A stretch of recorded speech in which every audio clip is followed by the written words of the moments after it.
মঙ্গলবার চিকিৎসক অমরেশ ভৌমিক ও শ্রী প্রিয়া দত্তের ষষ্ঠ বিবাহবার্ষিকী। এই বিবাহবার্ষিকীতে উদয়পুর গোমতী জেলা হাসপাতালের শল্য বিভাগের চিকিৎসক অমরেশ ভৌমিক ও ওনার স্ত্রী প্রিয়া দত্ত উদয়পুর গোমতী নদীর পাড়ে অবস্থিত সাধনা দয়াময় সেবা বৃদ্ধা আশ্রম অমৃতালয়ে গিয়ে মায়েদের হাতে শীতবস্ত্র, পায়ের মোজা, জিনিসপত্র ও চাল রাখার জন্য কিছু জিনিসপত্র সহ কিছু ফল মিষ্টি সহ দুপুরের খাবার ব্যবস্থা করেন চিকিৎসক দম্পতিদ্বয়।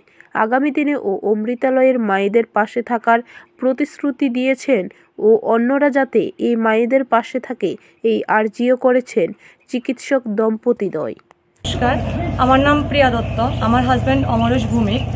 আজকে আমাদের ষষ্ঠতম বিবাহবার্ষিকী, সেই উপলক্ষে আজকে আমরা অমৃতালয় বৃদ্ধাশ্রমে এলাম। এখানে যারা থাকেন মায়েরা, তাদের জন্য আমাদের সামর্থ্য অনুসারে কিছু সামগ্রী তুলে দেওয়ার জন্য, তার মধ্যে থেকে আমরা দিলাম শীতবস্ত্র এবং চাল রাখার জন্য একটা ড্রাম, কাপড় রাখার জন্য একটা বক্স এবং দুপুরবেলা তাদের খাওয়ার জন্য আমরা যথাসাধ্য অনুপাতে আয়োজন করলাম।